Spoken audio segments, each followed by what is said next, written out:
그 십제오 사경 집회 이후로 이렇게 남자석 여자석을 갈랐는데 다행인 건 뭐 대충 버틴다는 거. 네, 괜찮나요, 남자들? 여자들 괜찮나요? 여자들이 더 괜찮은 걸로.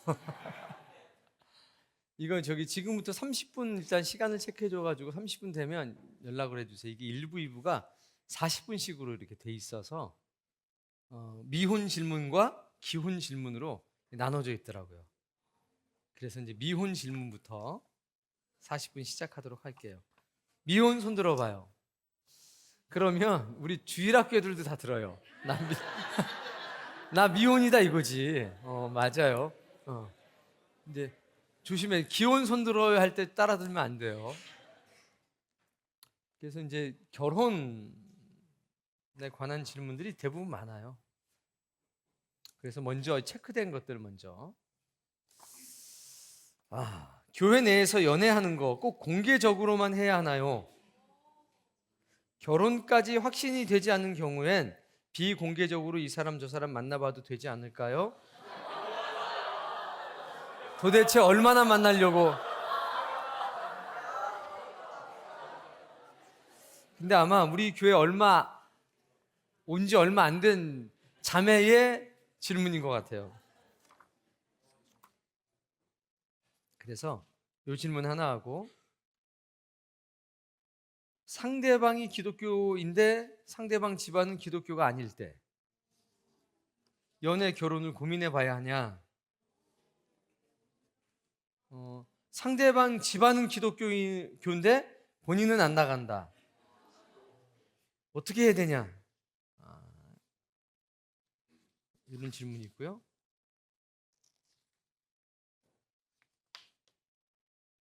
하나님께서 사람마다 짝을 정해두신 건지, 정해두셨다면 그 짝을 어떻게 알아봐야 되냐?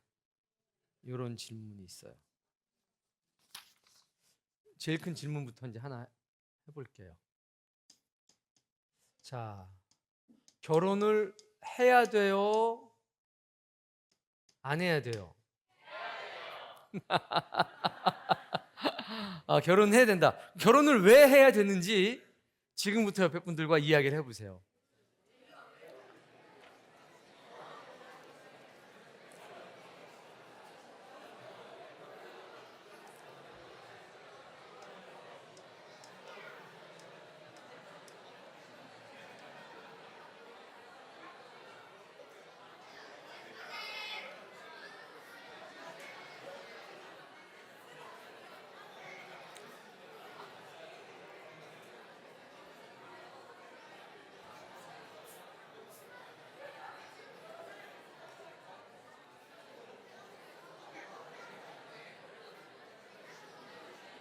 네.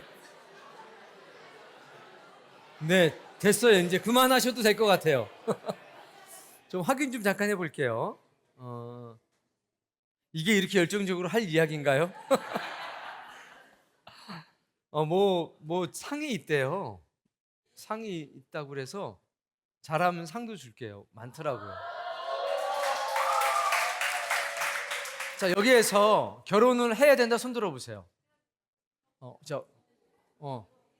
네, 되네요. 잘 양주된 것 같아요. 자, 그러면 누가 한 분만 결혼을 왜 해야 되는지 한 분만 좀 여자분들만 얘기해 보세요. 여자분들 중에 한 분이. 마이크 다 이렇게 나가 있지 않나요? 어딘가에? 누가 한번 얘기해 보세요. 미혼 중에서 한번 해볼까요? 미혼 중에서? 네, 미혼 중에서. 남자도 미혼 중에서 한 분만 해보세요. 없어요? 없는 걸로. 자, 여자들 있나요? 없어요? 예리? 유리? 근데 유리야, 너 계속 손들 거지? 뭐를 하든지. 너 지금 아예 해. 처음에. 자, 아직 결혼을 하지 않은 미혼이에요. 방년 나이 한 10살 언저리 됐습니다. 자, 왜 결혼을 해야 되는지.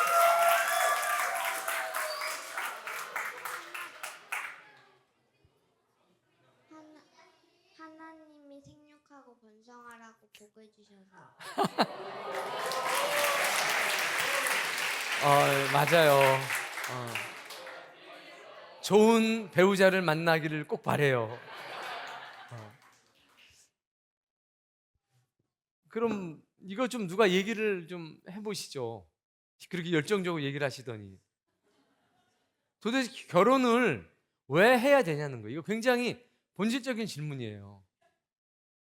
그러니까 이제 생육하고 번성하고 이제 땅에 충만하라고 하나님 말씀하셨으니까 해야 된다. 정답이죠. 정말 정답이에요. 근데 거긴 정답인데 그래도 뭔가 한 걸음 더 나가야 될 상황이에요. 누가 한번 얘기해 볼 수 있어요? 뭐 기혼 미혼 답 상관없이 내 옆에 사람이 기가 막힌 대답을 했다 혹시 있나요? 세상에 많은 토크 콘서트가 있지만 우리처럼 청중들한테 해라 이런 경우는 거의 없어요. 자, 결혼을 왜 해야 될까에 여러 가지가 있어요. 여러 가지가 있는데 그럼 물어볼게요. 본인은 결혼할 때 결혼할 거지? 25? 모르겠어? 저기 허정이 어디 허정이 25세 할 예정이니까 맞지? 결혼을 왜 하려고 그래? 일단 잘 안 들려. 결혼하라고 명령하셨기 때문에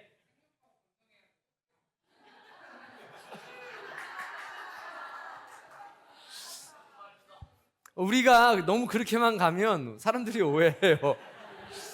이게 결혼을 구별해야 될 요소가 있는데 이거랑 구별하셔야 돼요. 짝짓기랑 결혼은 다르다. 근데 이제 우리가 짝짓기하고 결혼을 구별하지 못하는 경우가 많아요. 일단 결혼과 짝짓기는 다르다. 이걸 분명하게 하셔야 돼요. 두 번째는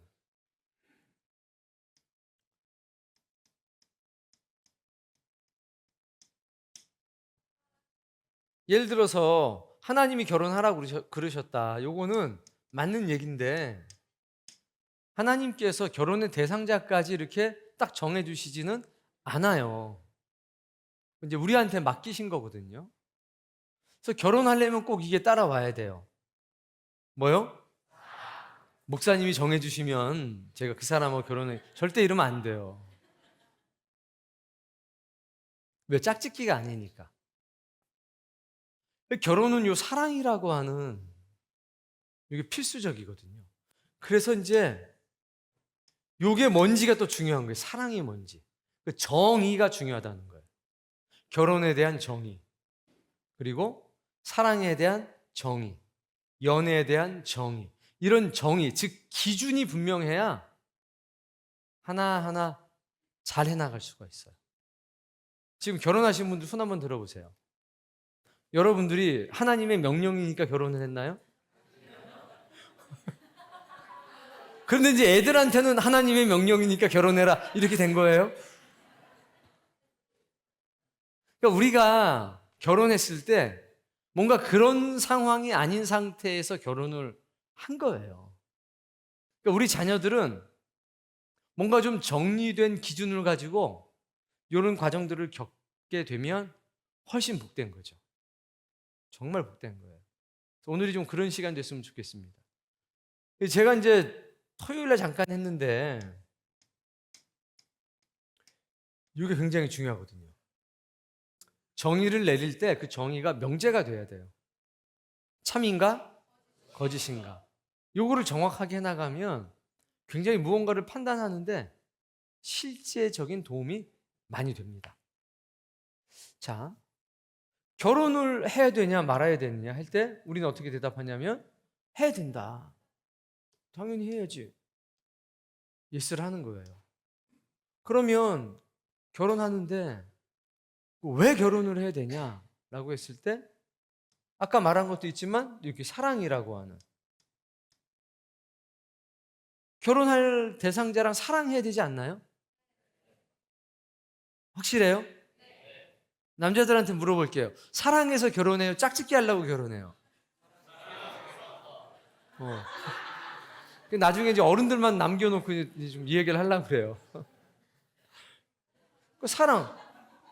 자, 그러면 이제 연애 얘기를 해볼게요. 연애를 왜 해요? 이건 저기 청년들한테는, 여자 청년들한테 물어볼게요. 여자 학생들하고. 자, 연애를 왜 해요?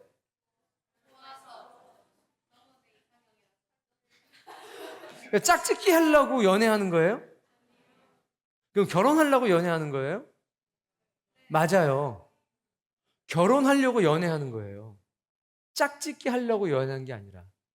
그게 분명해야 돼요. 그게 분명하지 않으면 이제 골치 아픈 일들이 많이 생기는 거예요. 그래서 우리는 이런 관계, 결혼, 사랑, 연애에 대한 정의가 분명해야 되는 거죠. 연애를 왜 하냐라고 했을 때 결혼하기 위해서. 결혼이 뭔데? 사랑하는 게 결혼이에요. 그러면 집에 있는 강아지랑 사랑에 빠지면 결혼해야 돼요? 아니죠. 사랑이라고 하는 거, 그거는 어떤 작은 요소예요. 본질적으로 결혼이 뭐냐, 이런 정의들이 확실해야 되는 겁니다. 이게 확실하면 여기 있는 질문들 대부분이 해결이 돼요. 하나님의 뜻이니까 맞습니다. 그런데 하나님의 뜻으로 모든 게 다 해결되진 않아요. 하나님의 뜻 가운데서 하나님이 내리신 정의들을 찾아가야죠. 그렇게 되면 흔들리지 않는 기준을 가질 수 있게 되는 겁니다.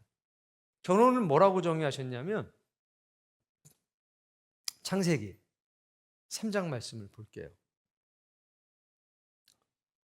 이제 이것부터 해봅시다. 결혼에 대한 성경의 이제 가르침부터 먼저 이야기해 볼게요.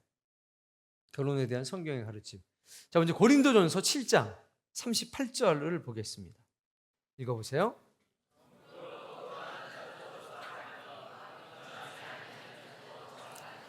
자, 이제 바울이 얘기하는 거예요. 이건 명령은 아니고 권면이에요.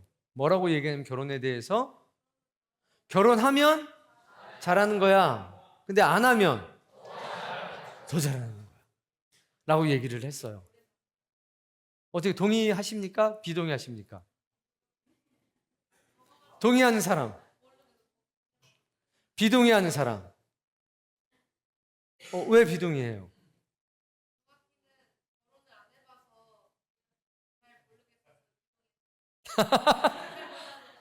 결혼하신 분들 중에서 비동의한 이유. 동의가 잘 안 되는 거예요. 동의하신 분 한 명도 없었어요. 근데 이 말은 배경이 있어요. 이걸 뭐라고 얘기하냐면 종말론적 결혼관이라고 그래요. 종말론적 결혼관. 이렇게 얘기한 게 앞에 뭔 스토리가 있어요. 스토리. 이 스토리 핵심은 뭐냐면 결혼하는 이 부분에 대한 견해인데 뭐라고 그래요? 종말론적 결혼관이라고 했죠? 이렇게 나온 배경은 무조건 잘하는 거예요. 결혼해도 오케이, 결혼 안 하면 더 오케이. 이게 왜 이렇게 결론이 내렸냐면 요거예요. 사역. 결혼해도 좋다. 근데 결혼하지 않으면 더 좋다라고 한 이유는 이것 때문이에요. 그리고 요 예를 누구로 들었냐면 바울 자기 자신을 들었어요. 결혼하게 되면 마음이 나누어진다. 그러니까 지금 결혼하지 않아도 더 좋다는 거는 그냥 결혼만 안 하면 좋은 게 아니라 결혼을 안 하는 목적이 24시간 온전히 하나님께 집중하려고 결혼을 안 하는 게 더 좋다고 얘기하는 거예요. 그러니까 그리스도인들은 비혼주의는 안 되는 거예요. 비혼이라는 말을 꺼내서도 안 돼요. 그러니까 우리가 결혼하지 않는다면 또 이유는 하나예요. 그러니까 우리가 원칙적으로 그런 거예요. 원칙적으로. 뭐 하려고? 하나님에게 온전히 집중하려고. 그런 얘기를 바울이 한 겁니다. 근데 창세기에서는 뭐라고 얘기하냐? 근데 이게 신약에서 바울이 인용을 했어요. 에베소서 5장 31절. 그러므로 사람이 부모를 떠나 그의 아내와 합하여 그 둘이 한 육체가 될지니. 결혼이 뭐냐면 지금 얘기하잖아요. 결혼이 뭐래요? 남자가 있고 여자가 있는데 뭐라고 얘기해요? 남자한테 너 뭐를 떠나라? 부모를 떠나라. 그래서 여자랑 한 몸을 이뤄라 라고 얘기하죠. 이게 성경이 말하는 결혼의 정의예요. 내가 결혼하고 싶다라고 했을 때 남자와 여자가 이런 영적인 원리 가운데서 사귀는 겁니다. 근데 여기 굉장히 중요한 거예요. 창세기 3장에서 아담하고 하와랑 연애를 했나요? 안 했나요? 안 했어요. 연애를 안 했어요. 왜 연애를 안 했죠?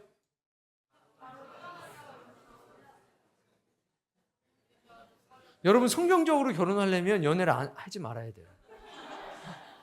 눈을 떴는데 남자가 앞에 있으면 그 남자랑 결혼을 해야 돼요.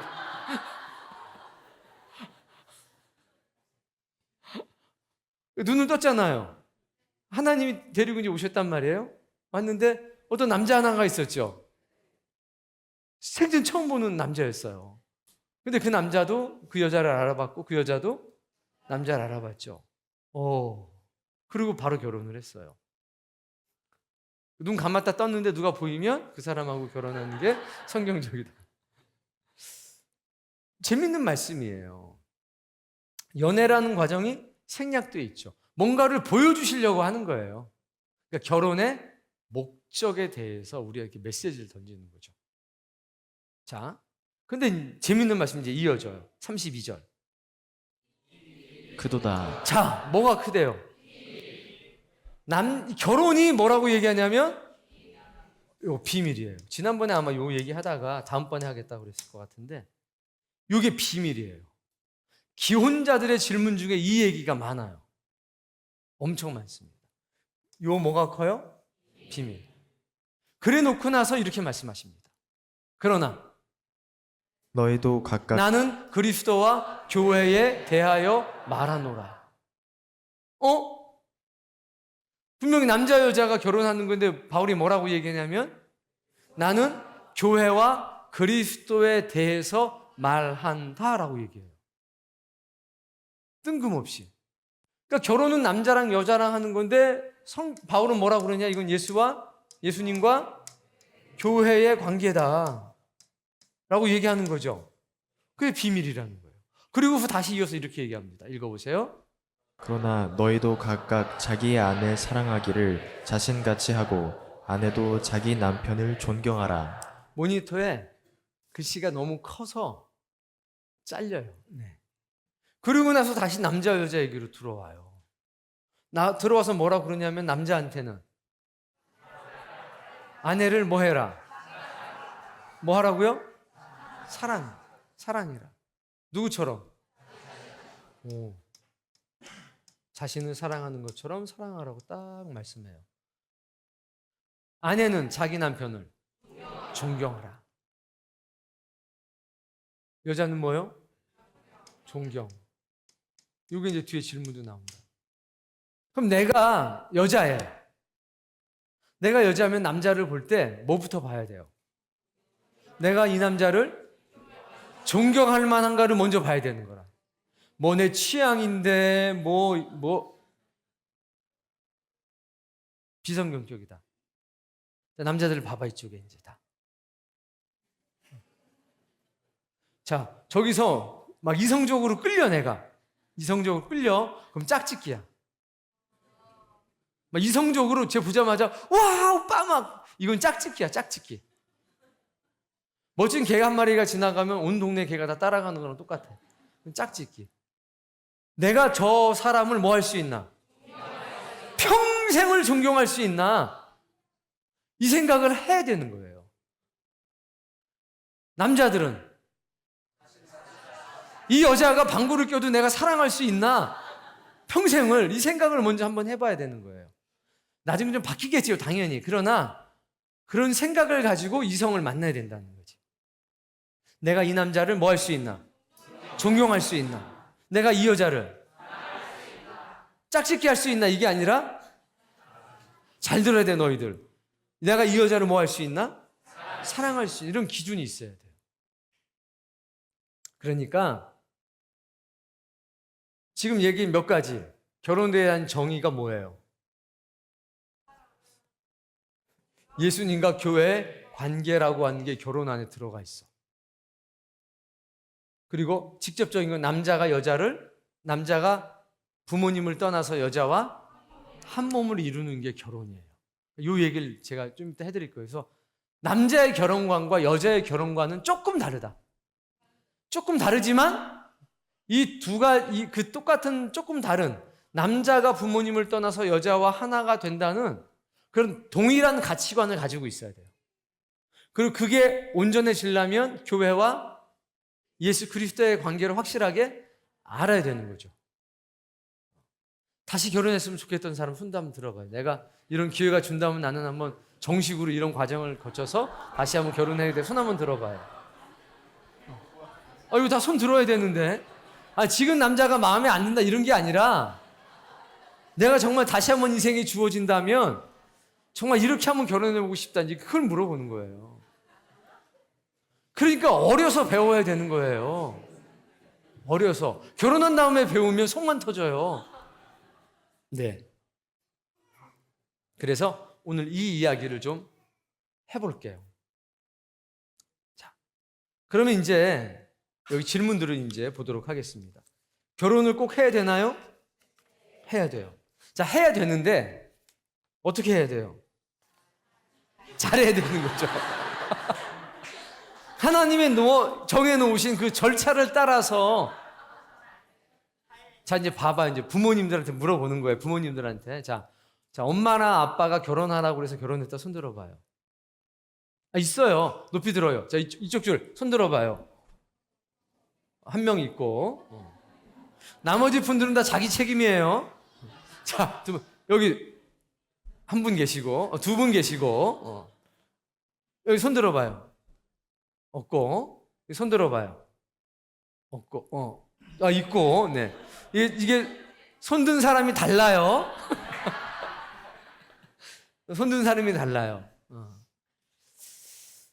결혼은 이런 과정을 해야 되는데, 자, 짝을,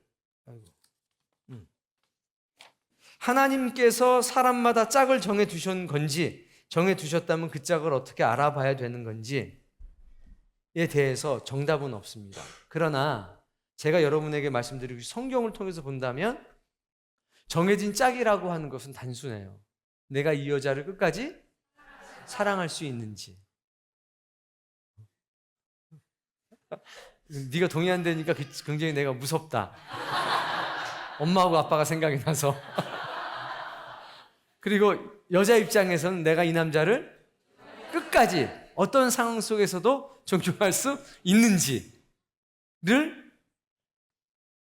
찾아봐야 돼요. 내가 끝까지 어떤 상황 속에서든지 존경할 수 있는 남자면 그 남자는 내 짝인 거죠. 내가 이 여자를 끝까지 사랑할 수 있으면 그 여자는 내 짝인 거죠. 그리고 동시에 그게 이루어져야 돼요. 나는 저 여자를 끝까지 사랑한 자신이 있는데 저 여자는 나를 존경할 자신이 없대. 그러면 아닌 거예요. 필요 충분 조건이 돼야 되죠. T가 돼야 돼요. 왜냐, 엔드거든요. 되게 중요한 지점이에요. 그러니까 나는 그런데 저 사람이 안 그러면 아닌 거예요. 이해되셨죠? 그래서 여기 질문. 짝을 어떻게 알아봐야 되는지 정해두셨다면. 그래서 뭐가 필요하냐? 연애가 필요하다. 연애를 통해서 내가 사랑하거나 존경할 수 있는 대상인지를 뭐하라? 확인하라. 자, 이런 확인하는 과정 중에서 공식적으로 해야 된다고 분명히 말씀드렸죠. 공식적으로 해야 돼요. 비공식적으로 하면 안 돼요. 여기 몇 가지 전제가 따라요. 예를 들어서 이게 자유롭게 두면 어떻게 되느냐? 짝짓기가 돼요. 근데 연애 금지란 얘기는 당연히 아니에요. 무슨 얘기냐? 어린아이로 해야지 돼요. 강희가 지혜하고 서로 호감을 갖는 거예요. 안 돼? 아이고, 넌 누구면 좋겠어? 아니, 남자가 누구면 좋겠어? 남자가 누구면 좋겠어? 그래. 그래, 잘 생각했어. 그냥 호감이 있는 거예요. 호감이. 자, 그런데 그 호감이라는 게 이거야. 여러분이 생각하는 연애는 뭐죠? 옆에 사람하고 얘기해봐요. 내가 생각하는 연애.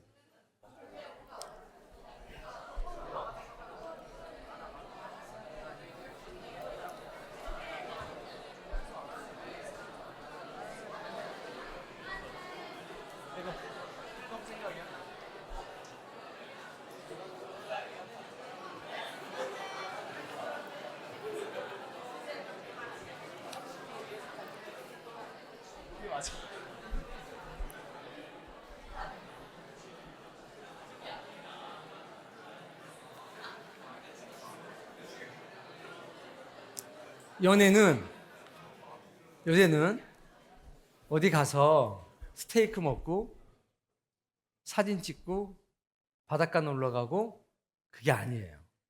그건 짝짓기라고 그래요. 연애는 그런 게 아니다. 근데 보통 사람이 생각하는 연애는 다 그런 거예요. 성경이 말하는 연애는 그런 게 아니에요. 연애는 어떻게 이루어지느냐라고 했을 때 중요한 거. 우리가 교회 안에서 이제 활동들을 하죠. 그럼 이렇게 좀 더 호감이 가는 사람이 있어요, 없어요? 당연히 있죠. 저 호감 가면 그 사람하고 막 바로 자매님 결혼해야 될 것 같습니다. 이걸 미친놈이라고 그래요. 그게 아닌 거죠. 당연히 호감 있는 사람도 있고 좀 비호감인 사람도 있어요. 자, 근데 활동 같이 하죠. 활동을 같이 하면 관점이라는 게 생겨요. 관점. 이쁘다. 야, 너 여자 볼 때 뭐 봐? 얼굴 봐?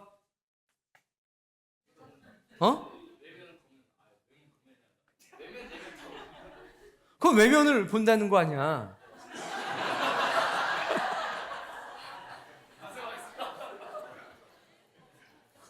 그리고 솔직히 네가 내면을 볼 수 있는 눈이 있어?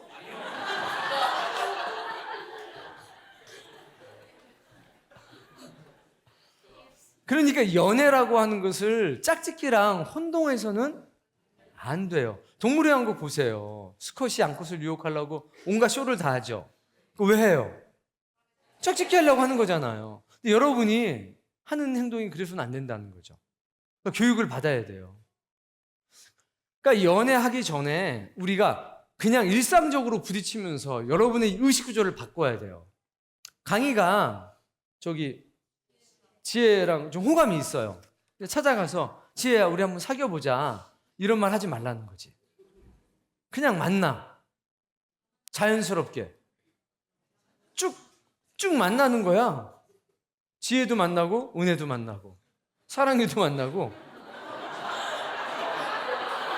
자연스럽게 만나는 거지.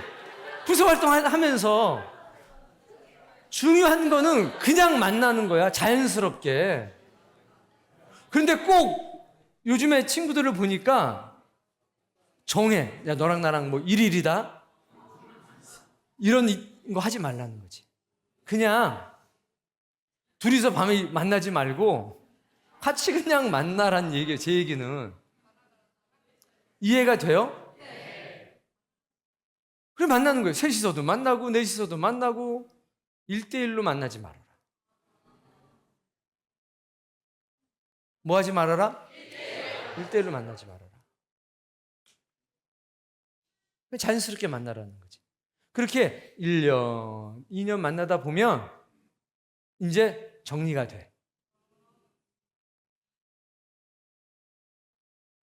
정리가 돼. 어떻게 정리가 되냐? 이게 서로 끌리게 돼 있어. 누가 뭐라고 안 해도 서로 끌려. 중요한 건 서로 끌려. 서로 끌리는 단계가 되면 봐봐요. 집에 갔는데 자꾸 천장에 그 자매 얼굴이 자꾸 생각이 나. 친구들끼리 얘기하는데 자꾸 그 오빠 얼굴이나 그 동생 얼굴이 자꾸 생각이 나. 그런데 중요한 건 서로 그래야 돼. 서로. 그러면 서로 뭐 하면? 끌리면. 사모하라는 게 아니라 사모님을 찾아가라는 얘기야.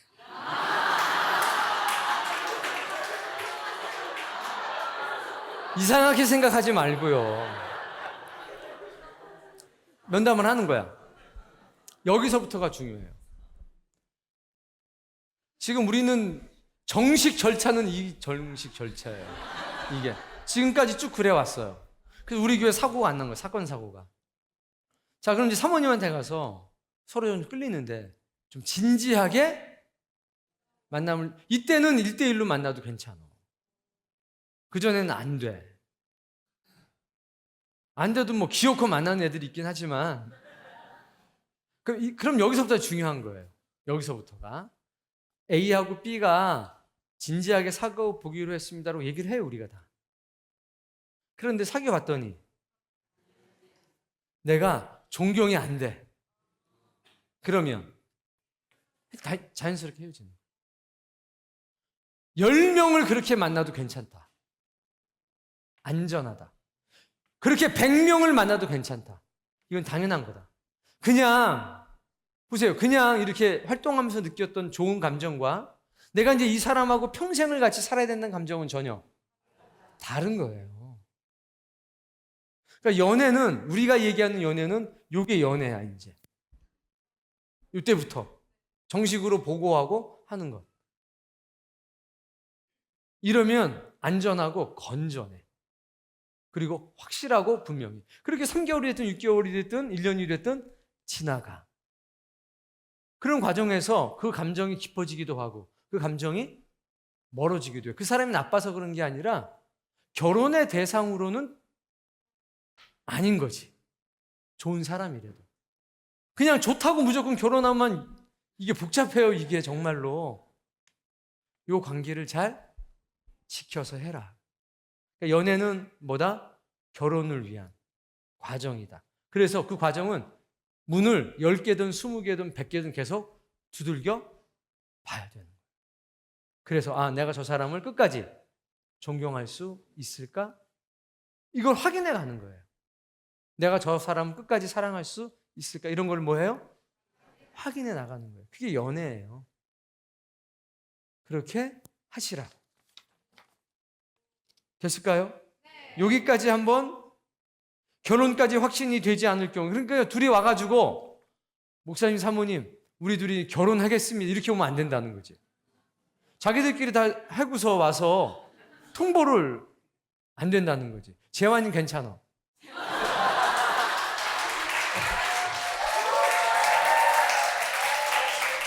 청년부는 꼭 이렇게, 청년부 아닌 사람은 괜찮아. 복잡한 거 필요 없이 그냥 복음이지. 그게 목사님한테 와서 결혼하기 오케이. 그냥 청년들은 안 된다. 청년들은 반드시 이런 절차를 지켜달라. 대답이 다 된 것 같아요. 그리고 이제 9번 질문. 상대방 집안이 기독교지만 이런 건데, 아까 고린도전서 7장 말씀에 보면 39절에 바울이 이렇게 얘기를 합니다. 읽어보세요. 아내는 그 남편이 살아있는 동안에 매여 있다가 남편이 죽으면 자유로워 자기 뜻대로 시집 갈 것이나. 자, 중요한 건 이제 재혼이냐 아니냐 따지지 말고 결혼에 관한 이야기인 거예요. 갈 것이나, 읽어보세요. 주 안에서만 할 것이니라. 어떻게 결혼하래요? 주 안에서. 성경이 뭐라고 그래요? 주 안에서 해라. 누구랑 결혼하라는 얘기예요? 믿는 사람과 결혼하라는 거예요. 근데 꼭 여기 나오는 이제 사례가 있어요. 김은주, 김정기. 그럼 여기 은주 정기 집사님은 어떻게 된 거예요? 굉장히 좋은 케이스예요. 은주 집사님은 교회를 다녔고 정기 집사님은 교회를 안 다녔어요. 근데 원칙을 얘기하는 거예요. 바울이 두 가지 얘기를 해요. 두 가지 얘기. 믿는 사람하고 결혼하라라고 얘기한 다음에 혹시 믿지 않는 사람과 결혼하게 되면 할 때 이 얘기를, 사랑. 그 사람을 사랑해서 예수 그리스도께로 돌아오는 일이 있지 않겠냐. 근데 그거는 예외적인 상황인 거예요. 은주 집사님이 어느 날 김정기 집사님을 데리고 왔어요. 우리 몰래 연애를 한 거지. 어디 있지? 근데 그때는 이런 걸 안 세울 때야. 사람이 별로 없어서. 별 문제가 안 됐는데 김은주가 그럴 줄 몰랐지. 나도. 데리고 왔는데 원칙은 있었어요. 사귀게 되면 반드시 교회로 데리고 와라. 그리고 결혼하면 교회 열심히 나가겠다. 믿지 말아라. 그건 새빨간 거짓말이다. 그러니까 사귀게 되면 일단 어디로 데리고 와라? 교회로 데리고 와라. 교회로 데리고 와서 이 사람이 견딜 수 있는지 없는지를 결혼하기 전에 테스트를 해라. 근데 못 견딘다 본인이. 그러면 안 될 놈이다 이놈은. 근데 견뎌낸다. 그럼 괜찮다. 이 과정을 꼭 거치라고 얘기를 하는 거예요. 그러니까 교회 바깥에서 누굴 데리고 와요. 데리고 왔는데 못 견뎌. 그러면 아닌 거예요. 견뎌. 정기 집사는 견뎠죠. 어떻게 견뎠냐? 잠을 자면서 견뎠어요.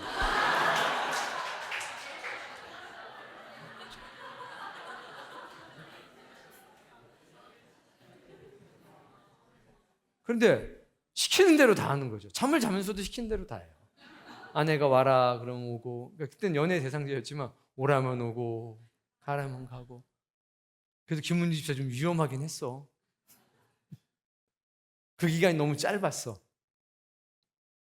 어쨌든 요건 잘 된 케이스예요. 정기 집사 같은 경우에는 기본적인 마인드가 당신 원하면 다 오케이. 근데 그 오케이가 나를 빼고 오케이가 아니라 나까지 포함해서 오케이. 그거예요, 그거.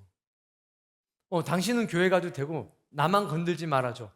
그래도 이 사람은요, 나 가는 건 막진 않아요. 안 돼요. 안 됩니다. 나까지 포함해서 오케이. 이런 단계를 뭐 해달라? 거쳐달라. 굉장히 중요한 원리예요. 나는 좀 예외일 수 있지 않을까요? 뭐 예외일 수도 있죠. 그러나 성경은 보편적인 기준을 제안하고 있는 겁니다. 뒤에 이제 기혼자들 이야기를 들으면 이게 더 분명해져요. 중요한 거는 양쪽이 다 똑같은 가치관을 가지고 있어야 돼요. 100% 모든 게 맞다. 당연히 그런 건 없죠. 그러나 가치관은 일치해야만 되는 거죠. 이렇게 돼서 일단 기독교인은 집안 상대방 모두가 기독교인 사람을 만나야 하는 거죠. 진짜를 만나야지 명목상 사람 만나면 힘들어요. 그러니까 이런 공유된 지식과 가치관을 가지고 살아갈 사람들을 만나야 돼요. 어떤 자매가 어떤 사람들을 만났어요. 쫙 많이 만났어요. 맨날 자르는 거예요. 기독교 집안이라고 해서 만났는데 나 정말 교회 열심히 다닌다 했더니 일주일에 한 번 딱 교회 가는 거예요. 열심히 다니는 거야, 안 다니는 거예요? 근데 그는 자칭 난 되게 열심히 내는 거예요. 한 달에 교회 한두 번 나가요. 되게 열심히 나간대요. 11조 한다고. 내가 11조 하는 게 어디냐 이거죠. 다 잘리는 거예요, 다. 많이 만나봐야 돼요, 안 만나야 돼요? 많이 만나서 많이 자르시기 바랍니다. 그런 과정들을 거쳐야 점검이 되는 거예요. 근데 기준을 가지고 만나야 되겠죠. 그 기준은 이제 조금 뒤에 기혼자들 이야기 속에 나오게 됩니다. 했던 이런 이야기들.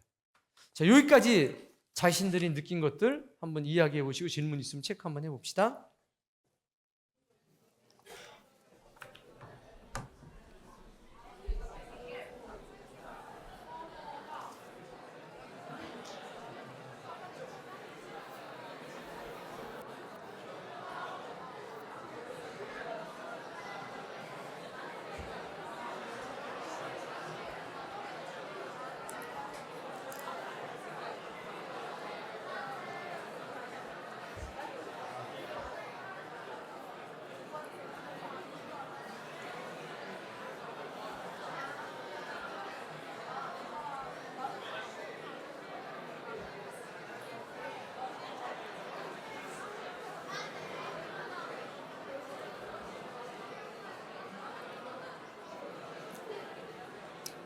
네, 만세 한번 해봅시다.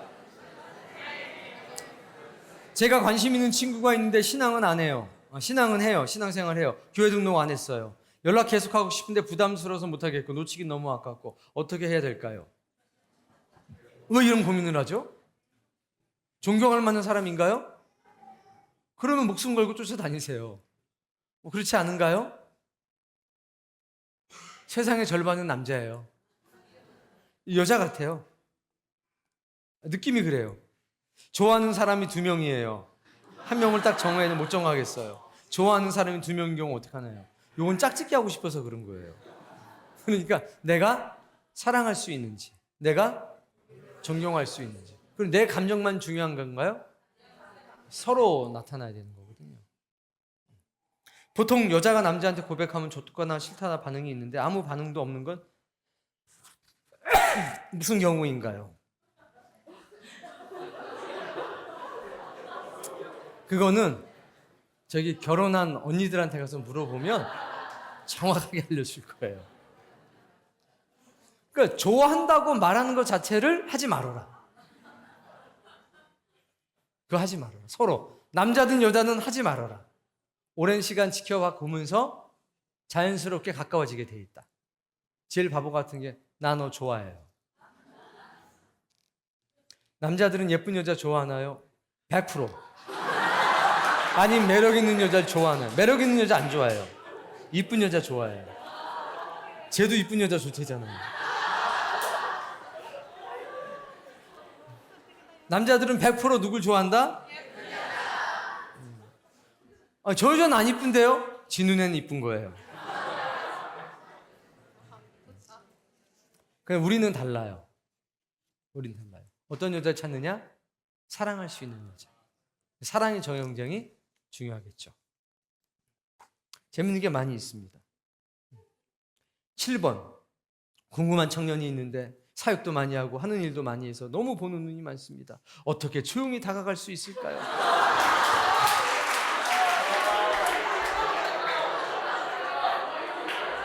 이거 누군지 궁금해하지 말아요. 왜 조용히 다가가요? 짝짓기 하고 싶어서 그런가? 아니에요. 뭐 그럴 필요 없어요. 같이 그냥 자연스럽게 활동들을 해나가요. 그런 중에서 서로 끌리게 되면 사모님한테 찾아가시면 돼요. 진지하게 한번 만나보겠습니다. 괜찮아요. 어차피 3개월 뒤에 결론이 다르게 날 수 있고 그거 이상하게 보면 안 돼요. 쟤는 막 이 여자 저 여자 막 다 만나고 다니라고 우리는 권유해요. 그러나 정식으로 하라는 거죠. 신중하게 생각하라는 거죠. 자, 미혼 질문은 이 정도 하고 또 금요일 날 또 만나니까 금요일 날 또 더 하도록 할게요. 교우 질문 따라해 보세요. 남편을 존경하고 복종하라고 성경에 써 있는데 확 지워버리고 싶어요.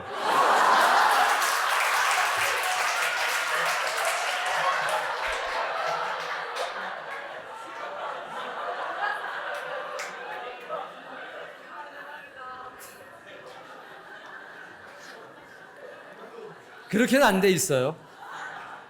존경과 복종하는 것이 과연 무엇일까요? 이제 이게 저한테 어떻게 들리냐냐? 확 지워버리고 싶어요. 어떻게 해야 존경과 복종을 할 수 있을까요? 라고 질문을 했어요. 이게 제가 목회한 지 꽤 오래됐는데 계속 들어오는 질문이에요. 존경과 복종이 안 되는 거예요. 그러게 내가 얘기했잖아요. 그런 사람하고 결혼하라고. 왜 딴 놈하고 결혼하고 나서 계속 이 질문을 하냐고요.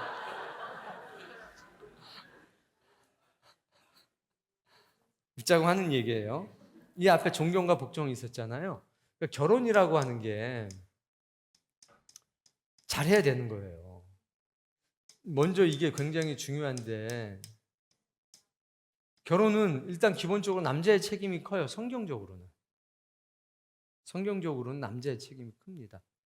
여자한테 니네 부모를 떠나서 남자와 한 몸을 이루라 이렇게 말씀하지 않고 남자한테 부모를 떠나서 여자와 한 몸을 이루라 했으니까 이제 요 의미를 잘 알아야 되겠죠. 요 의미를.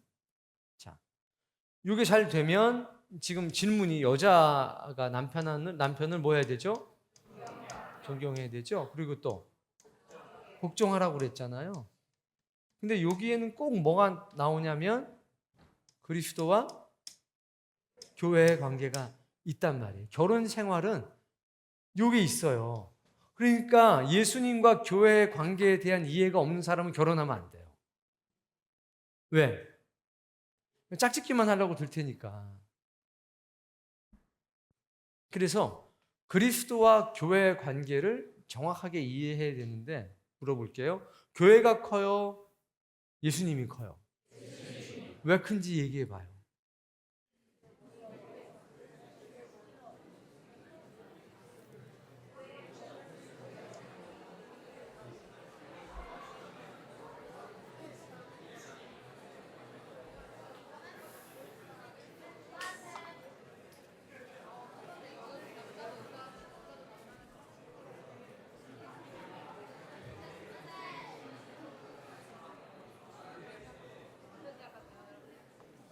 네. 예수님이 교회를 만들었어요? 교회가 예수님을 만들었어요? 이렇게 된 거죠. 자, 그러면 남자와 여자의 관계 속에서 남자는 마치 이 둘 중에 누구와 같아요? 그렇죠? 여기 남자죠. 여기는요, 교회는요, 여자죠. 그럼 예수님이 교회에게 한 것을 남자는 누구한테? 여자한테. 교회가 예수님께 한 거를 여자는 남자한테 하면 되는 거죠. 일단 남자 중심으로 얘기를 해볼게요. 내가 예수님의 역할을 해야 되는 겁니다. 어디서? 잘 들으셔야 돼요. 예수님이 되라는 게 아니라 예수님의 역할을 빨리 얘기해줘요. 그래야 된다고.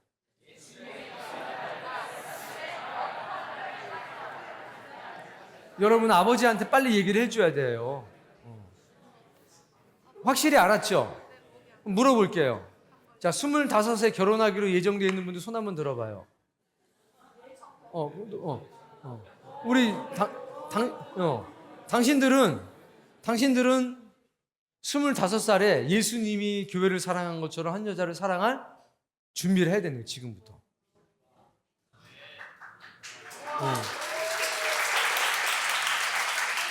그때가 결혼할 때. 그리고 어떤 여자를 만나야 되지? 나를 존경해줘. 그런 여자를 만나야 되는 거지. 자, 그럼 예수님이 교회를 사랑하셨잖아요. 예수님이 교회를 존경했어요? 예수님이 교회를 사랑했죠. 교회는 예수님을 사랑하고 존경하죠. 왜? 예수님이 피 흘려서 교회를 세우셨잖아요. 그러니까 교회는 예수님을 존경할 수밖에 없는 거예요. 남편들 따라해 보세요. 내가 아내를 위해서 피 흘리고 땀 흘려서 높여주고 세워야지.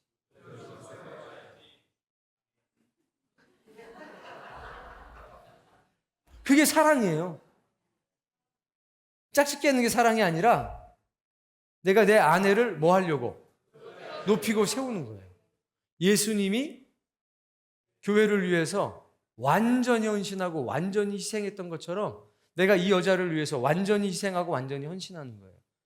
근데 그게 물 갖다 주고 밥 갖다 주고 이런 게 아니라 그 여자의 존재의 가치와 의미를 높여주는 거죠. 귀하게 여겨주는 거죠. 그럼 나머지는 저절로 수발 들 만한 건 수발 당연히 들겠죠. 그러니까 예수님이 교회에 대해서 어떻게 했는지를 확실하게 알고 있어야 돼요. 그리고 아내가 남편을 향해서 여보, 예수님은 교회에다가 이렇게 했는데 당신은 나한테 그렇게 안 하는 것 같아 하면 막 화내고 짜증내고 승질내고 이런 게 아니라 회개에 기도할 수 있는 사람, 그런 사람하고 결혼하셔야 돼요.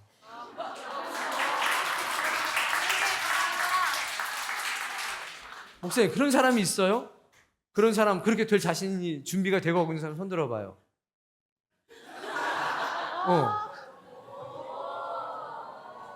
이런 청년들, 이런 학생들 만나면 돼요. 25에 결혼할 준비가 된 친구들이에요.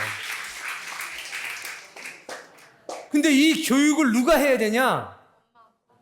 부모가 해야 돼요, 부모님이. 뭘 알아야 교육을 하지. 야, 술은 어른한테 배우는 거야. 이런 거나 가르쳐주고. 아니, 술은 안 먹는 거야. 이걸 가르쳐줘야지. 술은 어른한테 배우는 거야. 전제가 잘못됐잖아요. 그러니까 결혼이라고 하는 건 가정을 만드는 거잖아요. 가정을 세우는 거는 마치 뭐를 세우는 것 같으냐? 교회를 세우는 것과 같은 거예요. 그러니까 결혼은 굉장히 신성하고요. 결혼은 굉장히 소중한 거예요. 그러니까 기도는 당연한 거죠. 근데 여기 중요한 게 하나님 짝을 보여주세요. 이런 기도하지 마세요. 그런 기도하지 마시고 성실하게 살아가면 만나게 돼 있어요. 성실하게 살아가면. 그러니까 중요한 건 이제 끝낼 거예요. 요 얘기는 요거가 돼야 되는 거예요. 예수님이 교회를 어떻게 사랑하셨는지에 대한 선한 지식이 있어야만 하는 거예요. 교회가 예수 그리스도를 어떻게 섬겼는지에 대한 선한 지식이 서로 간에 있어야 얘기가 되지. 근데 이게 남자 여자 따로 떨어져 있어서 저쪽에 있는 머슴아들 좀 봐보세요. 그런 지식이 있어요? 없으면 그것부터 가르쳐야 돼요. 그것부터. 그러면 너무 온전한 가정, 행복한 가정이 되는 거죠. 남자들이 이제 제일 많이 하는 그 이야기 중에 하나가 이거예요. 야, 목사님한테 하는 거 절반만 나한테 좀 해봐라. 이런 얘기들이 있어요, 없어요? 있어요. 그럼 여자는 또 뭐라고 그래요? 목사님이 나한테 하는 것처럼 너도 좀 해봐라. 그렇게 나간다는 거예요. 그러니까 중요한 거는 우리가 서로인 거예요. 예수님이 교회를 사랑했던 것처럼, 교회가 예수님을 존경했던 것처럼. 근데 항상 시작은 뭐냐면 예수님이 먼저였어요. 누가 먼저예요? 남자가 먼저인 거예요. 누가 먼저라고요? 남자가 먼저. 자, 남자들, 기혼자들, 미혼자들 따라해 봅시다. 모든 것이 제 탓입니다.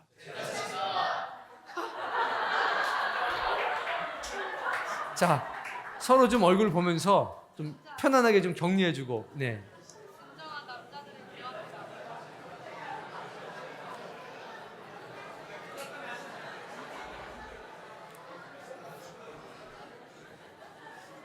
그러니까 여자가 자꾸 분노하게 만드는 게 누구 탓이에요? 남자 탓이에요. 왜? 먼저 안 가서. 왜요? 예수님이 교회를 만드시고 세웠던 것처럼 남자가 여자를 그렇게 만들고 세워야 되는 거예요. 섬김으로. 명령이 아니라. 그래, 내가 목사님 내가 했잖아, 당신한테. 내가 다 했던 얘기 아니야, 여보. 똑바로 살란 말이야. 그러니까 예수님의 역할을 하라고 그렇지 누가 예수님이 되라고 그랬냐, 그냥. 예수님의 역할을 하라고 그런 거지. 넌 예수님처럼 네가 예수님도 정죄를 안 하는데 그래. 고발 다 해요, 오늘 밤에. 그래서 요거를 배우는 게 굉장히 중요하다. 요 얘기는 너무나 길어서 요 정도 하고 넘어간다. 그러니까 내가 남자를 봤을 때 내 남자가 우리 가정을 예수님이 교회를 세웠던 것처럼 우리 가정, 아내와 자녀들을 포함해서 내 남편이 아내와 자녀들을 아름다운 교회로 세우기 위해서 힘쓰고 애쓰고 노력하면 당연히 뭘 받겠어요? 존경을 받겠죠. 그리고 그런 남편이 무언가 부탁을 하거나 이야기를 하면 걱정을 하겠죠. 근데 가정을 세우라고 그랬더니 앞장서서 가정을 뭐 그렇게 한다거나 그러면 당연히 이게 잘 되지 않겠죠. 그래서 요 말씀의 전제는 뭐냐면 요게 전제예요. 남편이 가정을 마치 예수님이 교회를 세우는 것처럼 생명의 공동체로 세우기 위해서 하셨던 것처럼 남편이 가정을 위해서 그렇게 헌신한다면 너는 그 남편을 존경하고 복종하라. 이게 성경의 가르침인 거예요. 뭐가 있는 거냐면 조건과 전제가 있는 거죠. 그러니까 아무 걱정할 게 없을 것 같아요. 그러면 우리가 이제 만날 때 그러면 23, 27에 만났는데 그럼 그렇게 그 나이에 정말 이런 남자가 있을까요? 없을까요? 있을 수는 있지만 희박하겠죠. 근데 뭐가 있냐? 이게 있어요.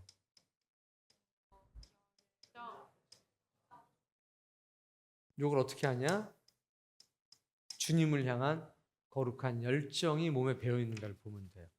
그리고 하나님의 말씀에 철저하게 순종하고 복종하는지를 보면 돼요. 그럼 그 청년은 아직은 그렇지가 않더라도 이걸 가지고 하나님의 뜻을 따라 살려고 노력할 거예요.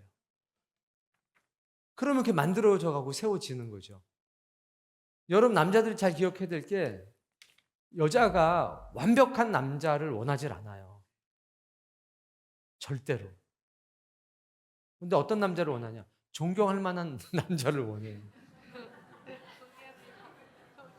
이거 완벽하고 좀 다른 거예요. 예를 들면 뭐 다 아시니까 제가 우리 집에서 거의 짐이에요. 집에서 할 수 있는 게 거의 기능이 없어요.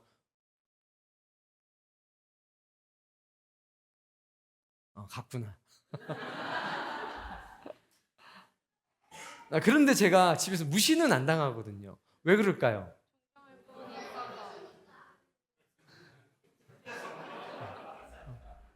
집안에서 그래도 나머지 사람들을 위해서 헌신하는 부분이 있는 거예요. 설거지도 안 해주고. 집에 10시 반에 들어가요, 보통. 거의 보통. 9시 반쯤 가면 깜짝 놀라서 물어봐요. 웬일로 이렇게 일찍 들어오셨어요? 깜짝이야, 그래요. 그런 노력들, 교회를 바르게 세우기 위한 어떤 노력들이 그래도 인정을 받는 거죠. 결혼할 때부터 뭐라고 그랬냐면, 여보, 저기 주방 근처에는 얼칠도 하지 마라. 그랬고 쉬는 날도 무조건 저를 내보냈어요. 가서 교회 가서 일해. 내보냈어요. 요즘엔 조금 달라지긴 했어요. 그러나 그렇게 세워져 가는 거죠. 완벽해서 모든 걸 다 잘하는 사람을 여자들이 원하지 않아요. 그걸 원해요, 그런 사람을? 어떤 사람 원해요? 크게 얘기해 줘야 돼요. 뭐 우리 아내는 안 그래 그러시거든요. 자, 어떤 남편을 원해요? 네. 요건 이렇게 한 바닥에 한 질문이에요. 빼꼼히 적어놨어요. 근데 이거 누군지 짐작이 할 수가 있어서 좀 이따가 하고요.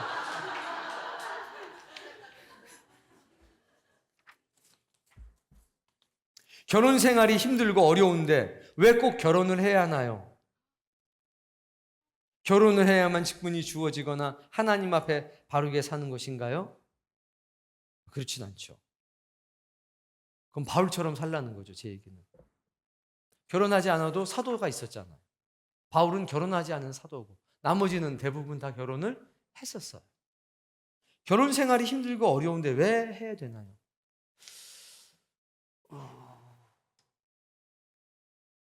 왜 결혼 생활이 힘들다고 생각할까요? 한번 이야기 나눠봐요.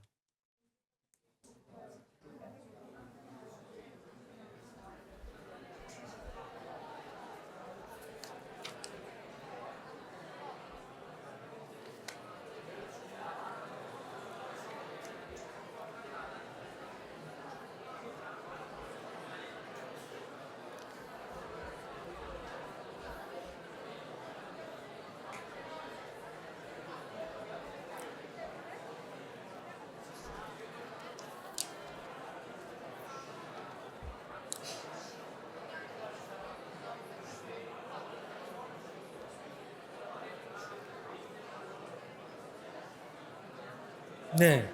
아마도 이 7번과 12번이 그 내용일 것 같아요. 너무 정말 디테일하게 써놨어요. 이거 하나로 묶어서 평소에는 제가 거의 남편에게 맞춰주는 편이거든요. 보통 여자들이 다 그래요. 다 맞춰준대요. 남자들한테 물어볼게요. 내 와이프가 이거 브랜드 해야 되는데 내 와이프가 정말 평상시에 남편에게 다 맞춰주는 편인가요? 이 브랜드가 필요해요. 자, 여기 와이프한테 물어볼게요. 보통 남편에게 대부분 맞춰주는 편인가요? 여자들은요 거의 남편한테 맞춘다고 얘기를 해요. 남편들은 거의 못 느껴요. 못 느껴요. 이게 그 차이가 있는 거예요. 온도 차이가. 설문조사에 보면 격렬하게 나와요. 내가 뭔가 기분을 안 좋을 수도 있는 말을 했는데 그냥 솔직한 심정을 표현했어요. 한 1년 참다가 한마디 한 거라는 거죠. 여자의 주장에 의하면.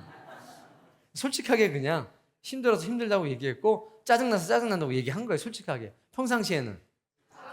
그렇게 얘기 안 하다가. 동의되시죠? 그러니까 속 좁은 남자랑 결혼하지 마세요.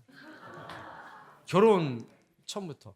바꿔서 고쳐서 살 생각하지 마세요. 다시 과거로 돌아가서 존경할 만한 남자를 만나세요. 뭐 이혼 이런 것도 하지 마세요. 그냥 과거로 돌아가서 딴 남자 만나시면 돼요.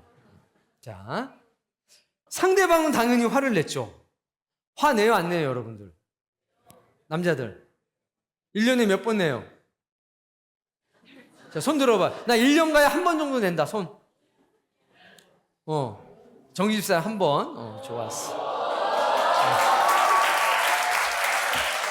아니 본인 주장이니까 괜찮아요. 난 1년에 5번이야. 결혼한 지 1년 됐어? 1년 좀 더 됐는데 그럼 그 정도로 버티고 살아야지. 나는 셀 수가 없다. 그래요. 네. 누가 들었는지 자꾸 확인하고 그러지 마세요. 그날따라 나도 풀고 싶지도 않고 감정도 표현 못하는 억울한 심정에 두고 보게 되었어요. 여자가 항상 이제 먼저 화해하자고 그러고 얘기했던 모양이에요. 근데 이번엔 내가 한번 갈 때까지 가본다 이거죠. 그래가지고 언제까지 내가 이렇게 살아야 합니까 내가? 언제까지? 우울해 죽겠어요. 결국 풀긴 했지만 다음에 또 이런 상황이 올 수도 있겠죠? 오죠. 나를 표현하자니 상대방 감정이 상할 수도 있고 수습하기도 힘들고 가정의 평화로워하니 기분을 맞춰야 되는데 감정 안 상하게 내 감정을 표현하려면 어떻게 해야 될까요?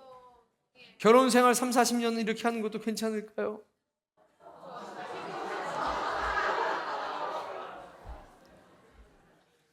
너는 너, 나는 나. 서로 터치 안 하고 사는 부부들 보다는 좀 나은 것 같아서 다시 한번. 그것보단 낫다 그래도 우리 집이. 너는 너, 나는 나보다는 좀 낫다 그래도. 예, 참 이 부인이 누군지 몰라도 정말 착하신 분이에요. 이 정도면. 여자들 동의하시나요? 네, 동의합니다. 남자들 이 정도면 착하다. 동의하시나요?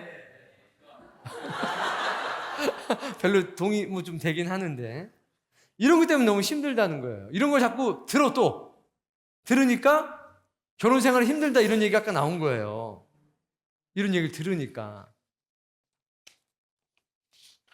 하나 더 있어요. 한 바닥짜리.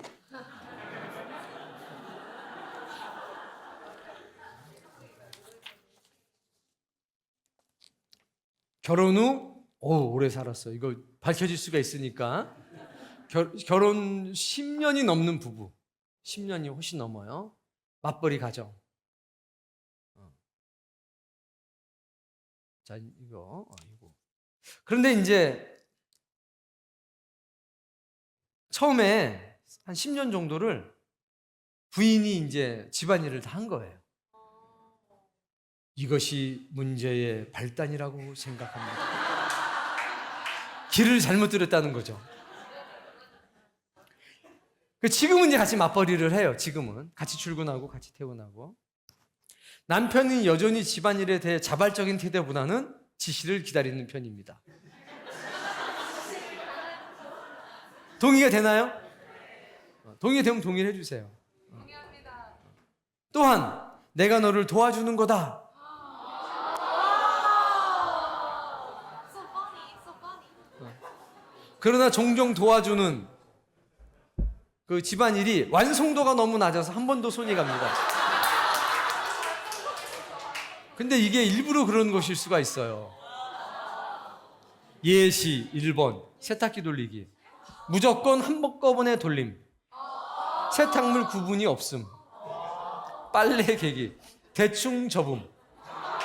사진을 첨부하고 싶은 마음이 굴뚝 같으나 프라이버시 존중해 드립니다. 가로 닫고. 그런 다음에 다른 사람 칸에 집어넣음.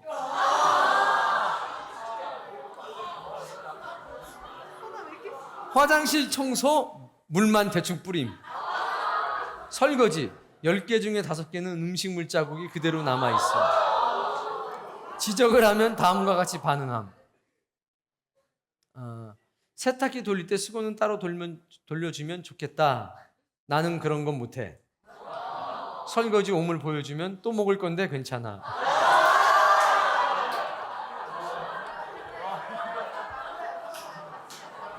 남자들한테 물어볼게요. 자, 이런 남자가 있다면 여러분 어떻게 할 건지 얘기 좀 해봐요. 옆에 사람과. 진짜 오늘 야,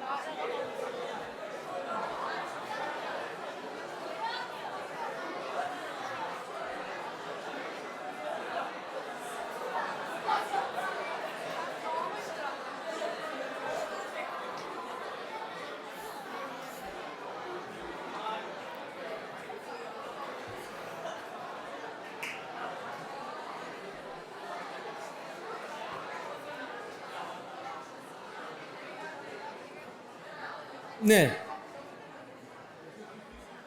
예배 시간에도 이렇게 시끄럽길 바랍니다. 그럼 좀 이렇게 해보자라고 알려주면 남편은 내 방식도 맞아.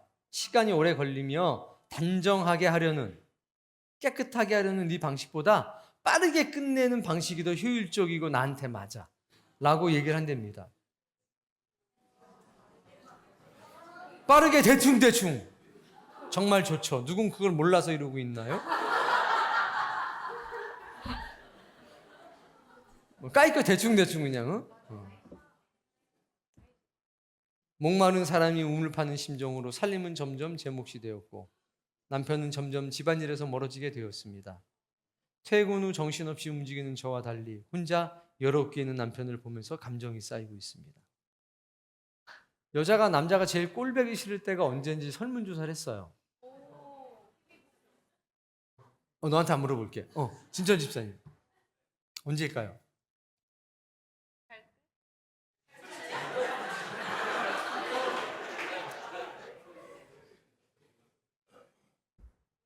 영섭 집사님. 언제일까요?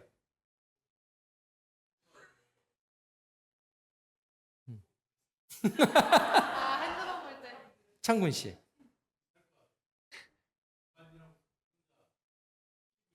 네. 모르는 건 아니네요, 다들. 네.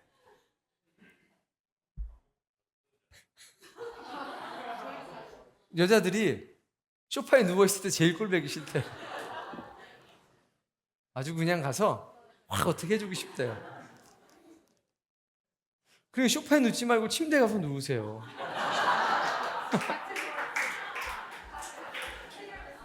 왜 꼭 소파에 가서 누워요? 거기 뭐가 있죠? TV 같은 거 건너편에. 이런 일을 들으니까 결혼 생활이 힘든데 왜 결혼을 해야 되냐 이런 질문이 나오는 거겠죠. 자, 이러려면 다시 또 일로 오는 거예요.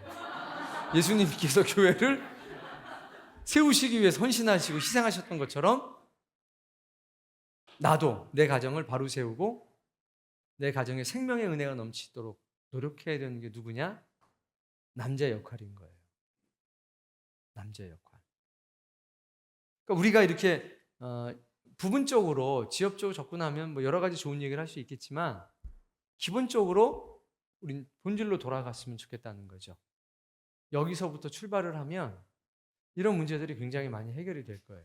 그러니까 결혼하기 전부터 확실하게 하고 결혼을 해야 되는 거죠. 근데 목사님, 난 이미 결혼했는데 어떻게 하겠어요? 천국 꼭 가셔야 돼요. 그리고 꼭 남편을 데리고 가셔야 돼요. 여기 보면 남자 질문 같은 게 거의 없어요. 다 여자예요. 하나 있다. 에베소서 5장 25절. 남편들아 아내 사랑하기를 그리스도께서 교회를 사랑하시고 그 교회를 위하여 자신을 주신 같이 하라. 이 말씀대로 살기 위해서는 어떻게 해야 하나요? 요거 하나 이거 확실하네요. 3번도 있긴 한데 그래서 우리는 어떤 상황 속에 있든지 다시 이쪽으로 와서 이 부분을 다시 한번 점검해 봐야 돼요. 그래서 올바른 양육을 지속적으로 받아 나가는 게 너무 중요하죠. 그러니까 지금은 처음부터 이런 과정들을 우리 청년들, 학생들이 꾸준하게 배워가게 하고 그 집에서도 이 부분을 먼저 본질적으로 깊이 있게 생각하게 하는 게 중요해요. 그러면 여기 적혀 있는 대부분의 문제들이 많이 해결이 되겠죠. 그리고 물론 이 중에는 잘못된 만남이 있을 수 있어요. 자, 난 잘못 만났다 손 한번 들어보세요. 그러면 나는 잘못 만났지만 잘못 만났다고 말은 못하겠다 손 들어보세요. 그럼 없는 걸로. 일단 우리 중에 없는 걸로 이렇게 하겠습니다. 이 정도로 잘못된 만남은 없다. 그렇다면 아직 가능성은 있다. 시간 여기 나와 앉아 있는 것만도 충분히 가능성이 있죠. 그래서 남편을 존경하고 남편에게 복종하려면 내 남자를 이렇게 예수님의 역할을 하는 사람으로 만들어야 돼요. 언제부터? 지금부터라도. 지금부터라도. 가능할까요? 네. 가능해요. 하나님이 앞장서시면 됩니다. 그리고 만약에 혹시 안 될 수도 있는데 그거는 오직 여자 탓이에요. 더 무릎 꿇고 기도하고 더 하나님께 매달리고 그렇게 하셔야 돼요. 포기하지 마세요. 그리고 듣든지 아니 듣든지 복음을 전하세요. 예수님처럼 살기를 원한다. 그런 찬양이 있어요. 예수님처럼 기도하기를 원해요. 예수님처럼 기도하기 원해요. 살아가기 원해요도 있어요. 그 찬송을 아침, 점심, 저녁 맨날 틀어놔요. 칼라링도 바꾸고요. 계속 남편 볼 때마다 기도하잖아요. 항상 대표 기도하세요. 하나님, 우리 남편 김 집사가 주님처럼 살기를 원합니다. 주여, 꼭 그렇게 될 줄을 믿습니다.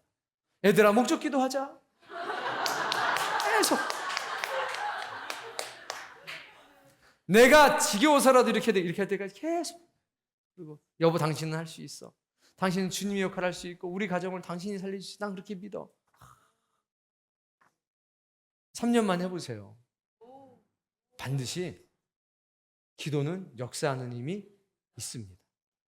남편 불평하고 원망할 시간에 기도하세요.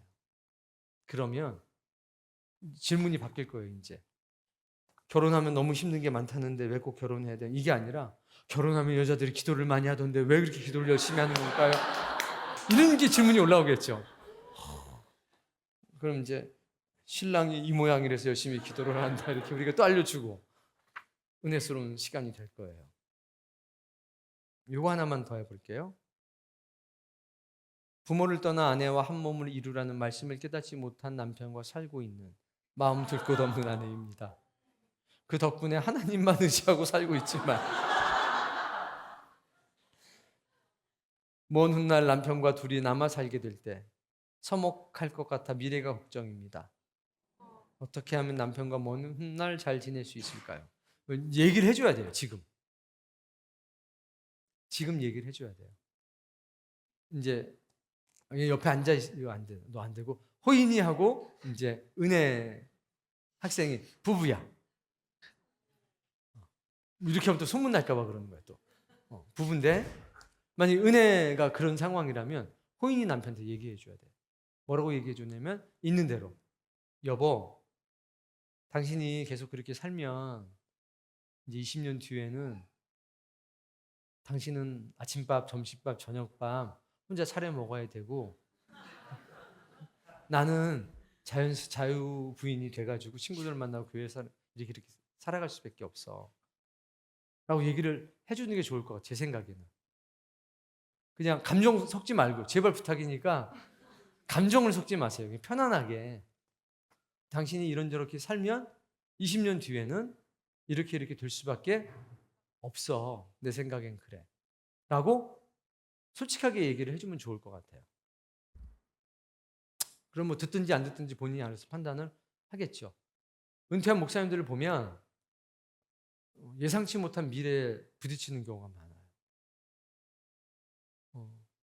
이제 목사님들 모임이 있는데 한 군데 모임은 꼭 사모님들 동반 모임이에요. 뭐를 해도 사모님 동반, 그리고 뭐를 해도 사모님 우선, 사모님들 좋아하는 거. 그렇게 항상 되는데 또 한쪽 모임은요, 저희 사모님들 같이 가자 그러면 아이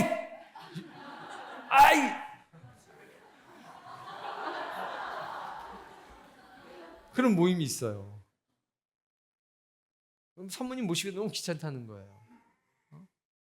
쓸데없이 사지도 않을 거면서 가게 들어가가지고 싹 둘러보고 들어오기나 나오기나 하고 들어가기나 하고, 또 잠도 좀 말이야 꼭 따지고, 뭘 먹어도 꼭 뭐 분위기 좋은데 찾고 양 많고 푸짐하고 맛있으면 됐지.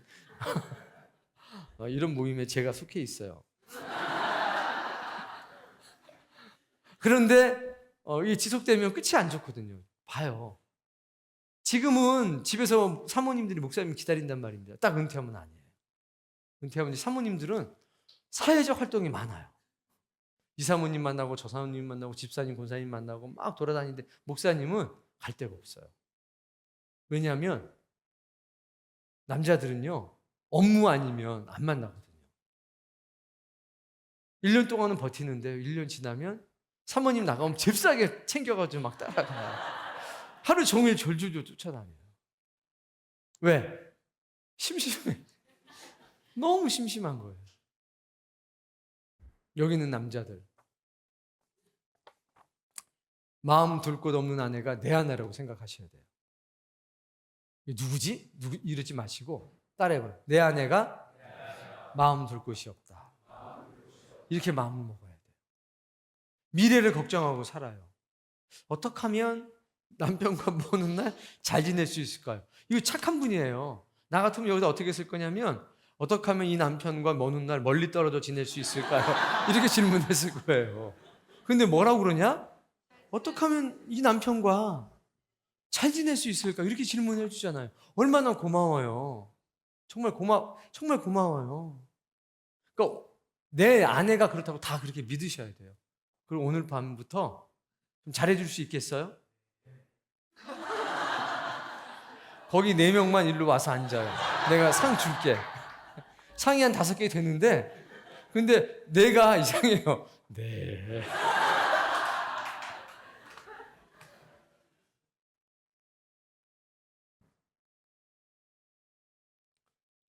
남편은 성경에 관심도 없어요. 하브루타 플러스 등을 같이 보면서 천천히, 오랜 기간이 걸릴까요? 온 가족이 동원해서 함께 하면서 이끌어 줘야 하나요? 도대체 어떻게 하면 좋을까요? 아유, 구구절절이 그냥 다 그런 내용이에요.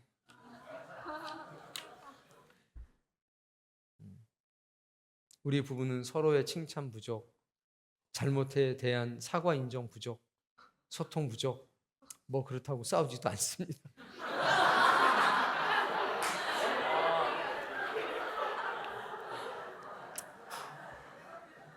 뭐 서로가 아프면 배려도 뭐 해주고 뭐 챙겨주는 건 합니다. 문제가 많은 것 같은데 이 또한 인정. 서로 각자의 신앙의 길에만 서 있는 것 같아 걱정일 때가 있습니다. 저희 부부에게 따끔한 조언과 좋은 말씀 부탁드립니다. 따로 둘이 같이 와요. 자, 그리고 한 가지만 더 하고 정리할게요. 이제 부부지간에 같이 살면서 어려움이 좀 있는 부분이 있어요. 뭐 때문에 어렵냐면 이거죠.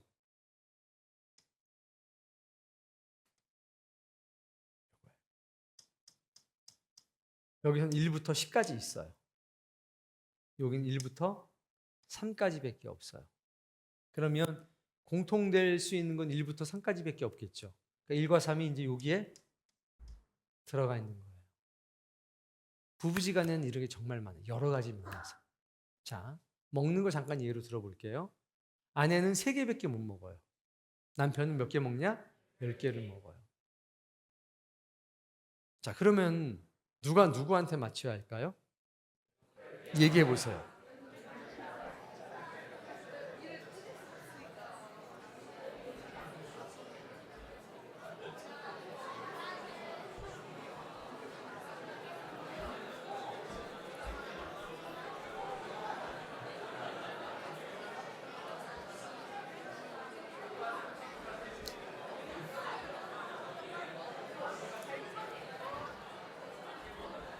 자,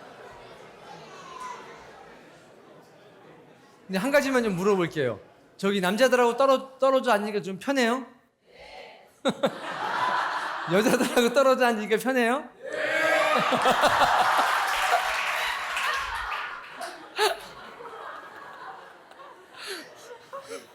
그 줄은 내가 선물 줄게요.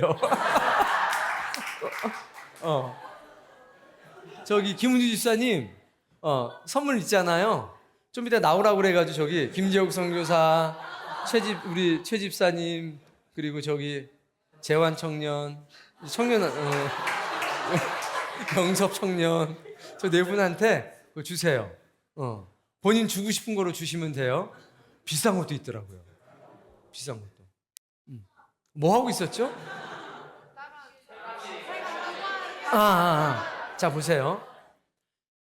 남자가 됐든 여자 3개밖에 못 먹는데 그 사람한테 5개 먹이면 어떻게 돼요? 죽을 수도 있어요.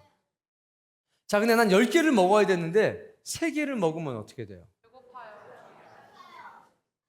배고파서 죽어요? 그냥 배만 고파요.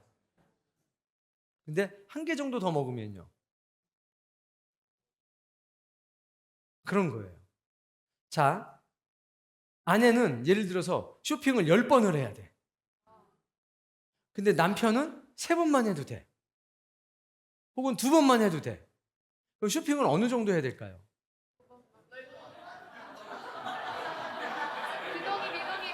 자, 근데 요건 좀 다른 게 있어요. 뭐냐면 쇼핑을 10번 해야 되는데 2번만 하면 죽을 수가 있어요. 죽으면 안 돼. 먹는 거는 3개만 먹어도 안 죽어. 그런데 쇼핑을 10개를 해야 되는데 2개만 하면 죽는 수가 있어요. 그러니까 이 상황은 달라요. 죽으면 안 되니까. 이거는 기억하셔야 돼요. 여자들도요.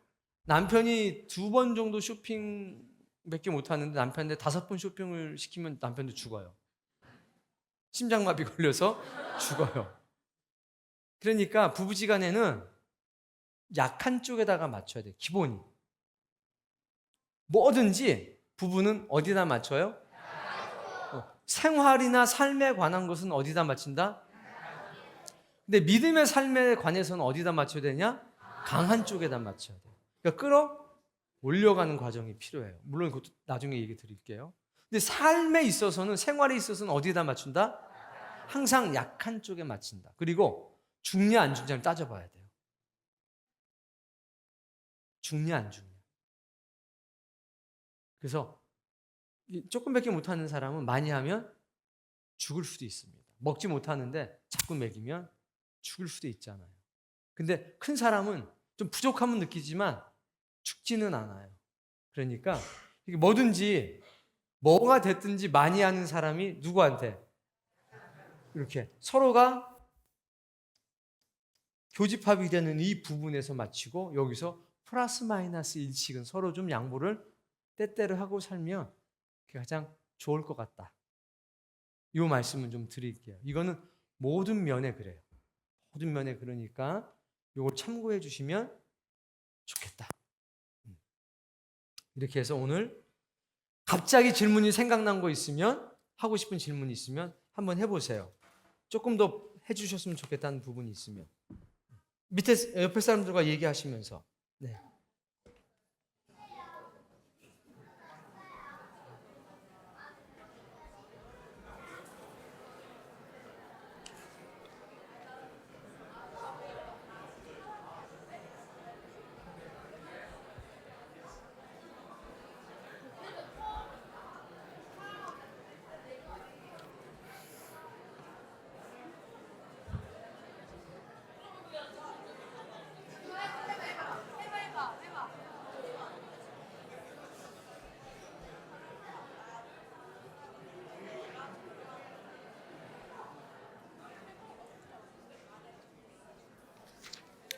추가 질문 있나요 혹시?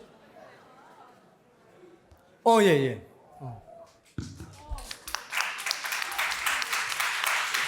여기 남은 선물 하나 마저 주세요. 남자가 질문한다는 거는 놀라운 일이잖아요. 네. 안녕하십니까. 예. 저 지금 한 내년 정도에 결혼을 준비를 하고 있는데 네. 32살이고 4년을 만났습니다. 그리고 그 여자친구가 모태신앙이고 그 집안이 기독교 집안이어서 저희가 1년 전부터 교회를 다니고 있어요. 전도를 받아서. 그래서 열심히 성경도 공부하고 있는데 이제 진짜 실제로 결혼을 준비하려고 하니까 저희 집안은 이제 유교 집안입니다. 그래서 차례를 지내고 있고 제사를 지냅니다. 할머니, 아버지 두 분 다 생존에 계셔서 차례와 제사를 지내는 것을 상당히 강조를 하세요. 그런데 여자 쪽 집안은 그걸 자체를 이해를 하지 못합니다. 차례를 지내는 것에 대해서.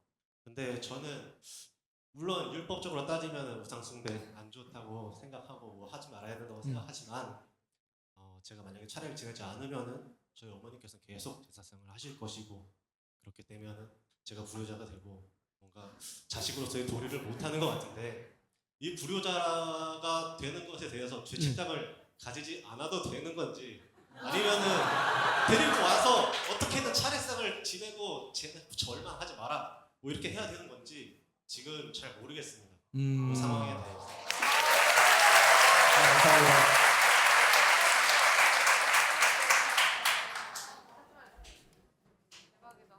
이게 이제 지식에 관한 부분이에요. 그리고 고정관념에 관한 부분이고 통념에 관한 거예요.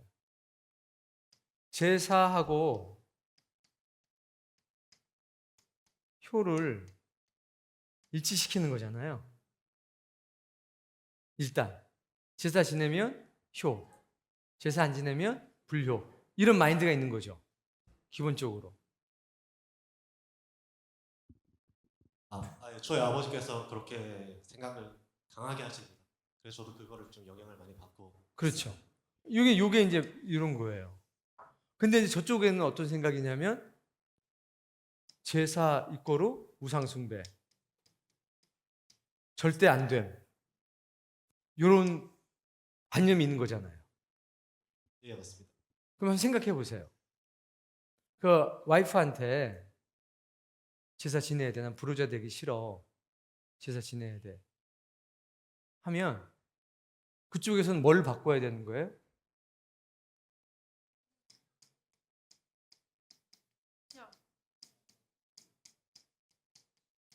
신념을 부정해야 돼요.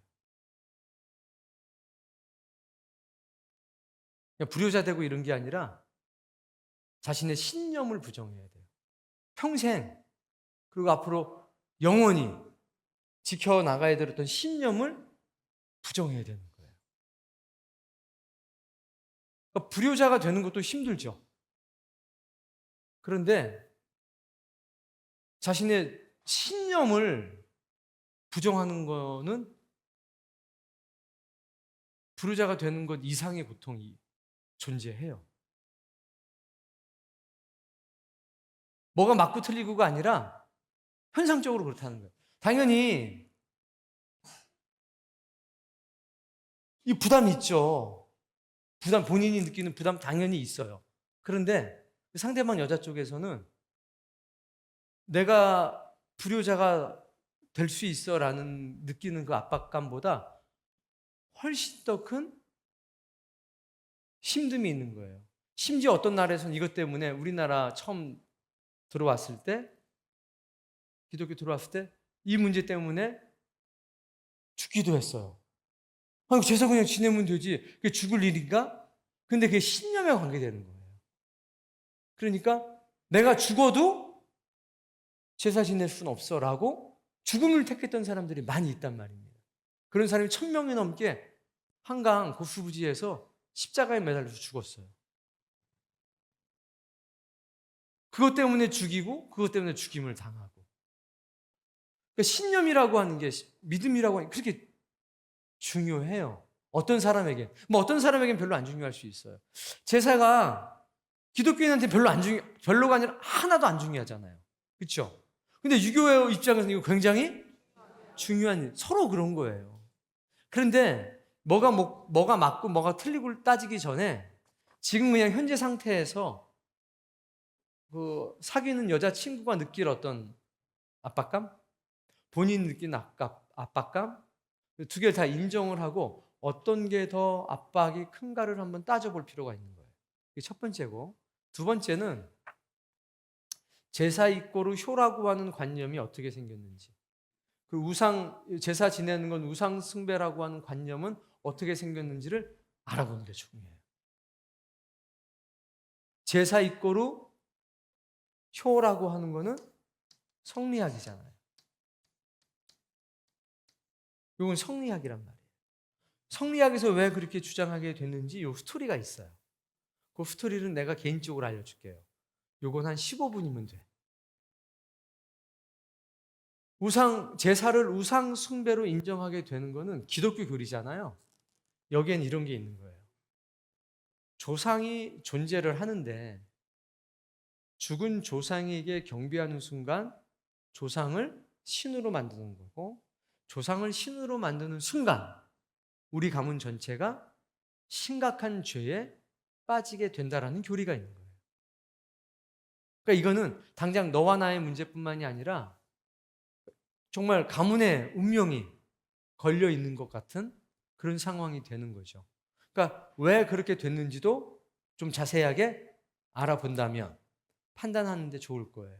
중요한 건 이런 사상을 어머니 왜 제사 지내는 게 효하고 관계되냐고 물어보면 대답을 못해요.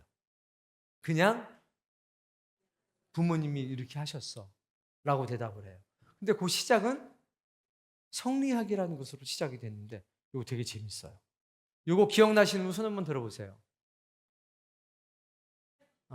감사하게 기억해 주시는 분이 있어서 100번은 했어야 됐는데 이 관계가 있어요. 이걸 제가 따로 개인적으로 말씀을 드릴게요. 그러면 요거는 그렇게 우리가 본인이 앞으로 인생을 방향을 어떻게 정하는 되게 중요해요. 결혼이라고 하는 게 남자가 부모를 떠나 여자와 한 몸을 이루는 거라고 그랬죠. 성경은 결혼하는 순간 또 다른 가정을 꾸려야 할 책임이 너한테 있다는 거예요. 네가 자식으로만 있을 때는 누구 중심으로 살아가냐면 가족의 일원으로서 살아가라는 거예요. 그런데 네가 독립하는 순간, 네가 결혼하는 순간 너는 또 다른 가정을 책임지는 사람이라는 거예요. 그러니까 너의 관심의 1순위는, 그러니까 부모님은 이제 필요 없다 이게 아니라 네가 지키고 네가 돌봐야 될 1순위는 네 아내인 거예요. 그리고 네 자녀인 거예요. 그럼 부모님은 안 돌봐도 되냐? 아니, 돌봐야죠. 근데 우선순위가 1순위, 2순위, 3순위, 부모가 3순위가 되는 거예요. 그게 성경의 가르침이에요. 그러니까 지금 여기서 다 마찬가지예요. 성경은 결혼하는 순간 순위가 바뀐다고 얘기하는 거예요. 그게 결혼의 아까 이렇게 의미인 거예요. 부모를 떠나 여자와 한 몸으로 이루라. 이거 짝짓기 하라는 얘기가 아니라 이제 네 1순위가 부모였다면 1순위가 니네 형제였다면 이제 1순위가 네 아내, 네 자녀가 되는 거다. 물에 빠졌다 누가. 그렇게. 그러면 먼저 아내부터 건지고 두 번째 자식 건지고 그 다음에 부모님 건지는 거예요. 그게 일반적인 경우라면 그게 가정을 꾸리는 거고 가장이 된다는 의미예요. 여기 질문 중에 그런 게 있어요. 시댁 가서 다 퍼주고 오는데요. 대답 안 하는 경우는 주는 거는 이렇게 되니까 그래요. 이 원리대로 살면 다 편안해요. 그러니까 부모 교육도 필요해요. 그러니까 결혼에 대해서 정확하게 알아야 서운한 게 없어요. 이걸 누가 가르쳐야 돼요?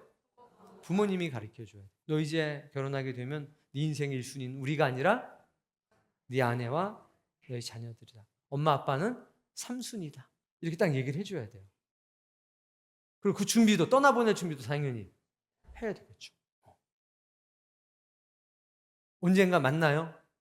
15분 정도 시간을 내서. 네. 저분한테도 선물 하나. 5개 다 됐죠? 네. 혹시 추가 질문? 없어요? 그럼 없는 걸로. 있어요? 누구한테 막 본인이 있다고 하는 거예요? 예, 예. 나는 저쪽에 뭐 누가 있는 줄 알고 전 집사님 나한테 막 저렇게 할 정도는 아닌데. 예. 이제 먹고 사는 문제 때문에 예배에 못 나오는 남편이 있어요. 오늘도 못 나왔고. 근데 이제 이 먹고 사는 거를 해결하기 위해서는 어쨌든 일을 해야 되잖아요. 그래서 그만둬라고 이제 얘기를 못 하는 상황인데, 막 사이가 안 좋을 때는 뭐 지 신앙이 신앙은 어차피 각자 하는 건데 알아서 천국 가겠지 이러다가 이제 또 사이가 또 좋아질 때 그냥 중간 정도 낼 때는 그래도 내가 믿음이 조금이라도 더 큰 사람으로서 그래도 이끌고 와야 되지 않나, 막 이런 상황 속에서 이제 계속 그냥 시간이 지나가고 있거든요.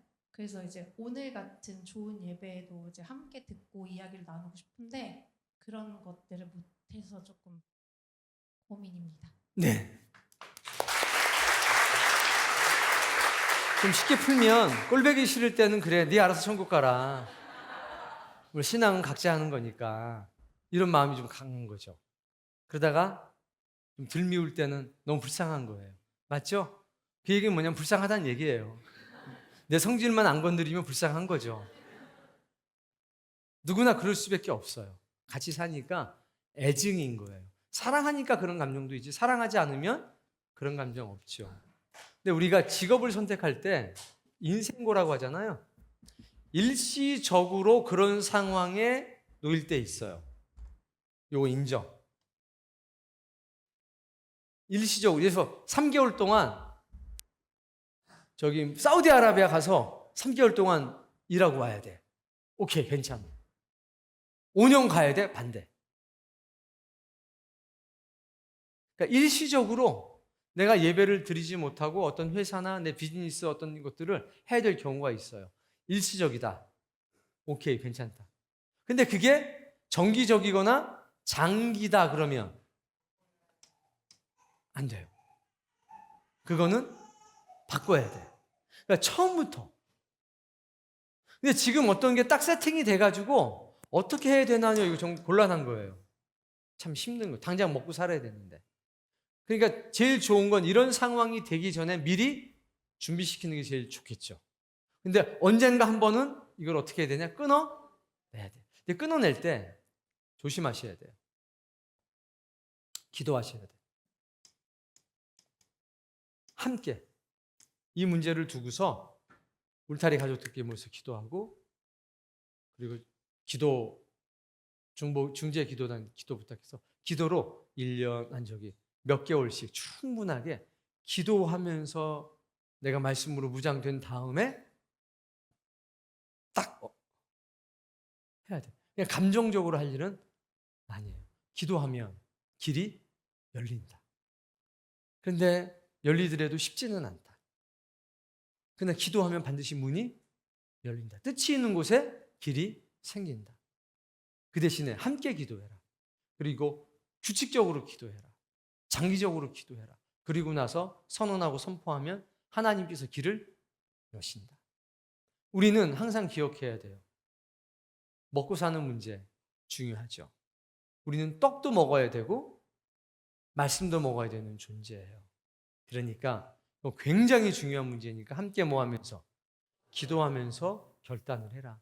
차라리 2개월 동안 어디로 파견돼요. 오케이, 그럼 괜찮아. 그러나 정기적이거나 장기적인 상황이라면 안 된다. 피해야 된다. 아셨죠? 함께 기도해서 문제를 해결해 나가도록 합시다. 그리고 여전히 사랑하고 있는 건 확실해요. 꼴 보기 싫어요. 사랑해서 꼴 보기 싫어요. 정말 정내미가 다 떨어지잖아요? 그럼 보고 싶지도 않고요. 화도 안 나요. 그냥 왔나 보다, 갔나 보다. 마음이 다 식어버린 거죠. 근데 미움은요, 아직도 사랑의 흔적이 많이 남아 있어서예요. 그러니까 기도하면서 같이 잘 이겨나가 보도록 합시다. 그래요. 힘내세요.